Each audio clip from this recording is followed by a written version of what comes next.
வணக்கம் அன்பு குழந்தைகளே. ஒரு அழகான காட்சியிலிருந்து நம் கதையை ஆரம்பிக்கலாம். அங்கே பாருங்கள், தஷன், தமன், குட்டி தருண் என்ற 3 அருமையான சகோதரர்கள் தங்கள் அம்மாவின் அன்பான வழிகாட்டுதனுடன் ஒரு அழகான கிராமத்தில் வாழ்ந்து வந்தார்கள். தஷன் பொறுமைசாலி, தமன் சுறுசுறுப்பு, தருண் எல்லோர் மீதும் அன்பு கொண்டவன். ஒரு நாள் அம்மா அவர்களுக்கு பரிசாக ஒரு புதிய பந்து ஒன்றை வாங்கி வந்தார். ஆஹா, என்ன ஒரு பளபளப்பான பந்து! மூவரும் ஒரே நேரத்தில் அதைக் கண்டதும் மிகவும் மகிழ்ச்சியடைந்தனர். ஆனால் அந்த மகிழ்ச்சி ஒரு சண்டையாக மாறியது. பந்து எனக்குத்தான் வேண்டும் என்று ஒவ்வொருவரும் அதை பிடிப்பதற்காக இழுத்தனர். அந்த பந்து ஒன்றுதான், ஆனால் ஆசை 3 பேருக்கு. குட்டி தருண் பந்து கிடைக்காமல் மூலையில் நின்று வருத்தத்துடன் அழுது கொண்டிருந்தான்.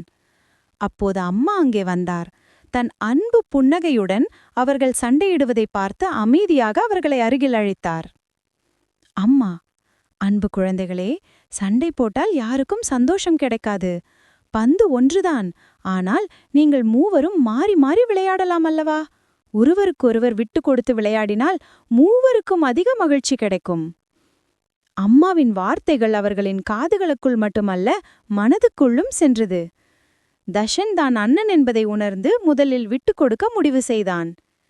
தஷன்: சரி தருண், நீதான் குட்டி தம்பி, நீ முதலில் கொஞ்சம் நேரம் விளையாடு. குட்டி தருண் மகிழ்ச்சியுடன் பந்தை எடுத்துக்கொண்டு துள்ளி குதித்தான். அதைக் கண்ட தமனும் தஷனும் சிரித்தனர்.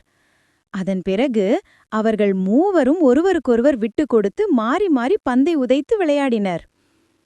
ஒருவரோடு ஒருவர் பகிர்ந்து விளையாடும்போது அவர்களின் சிரிப்பொலி வீடே எதிரொலித்தது. தனித்தனியாக விளையாடியதை விட சேர்ந்து விளையாடியது அவர்களுக்கு 100 மடங்கு அதிக மகிழ்ச்சியை கொடுத்தது. நீதி: அன்பு குழந்தைகளே, நமக்கு கிடைக்கும் பொருட்களை மற்றவர்களுடன் பகிர்ந்து கொள்வதுதான் உண்மையான சந்தோஷத்தை தரும். பகிர்ந்து கொள்வதுதான் பாசத்தின் அடையாளம்.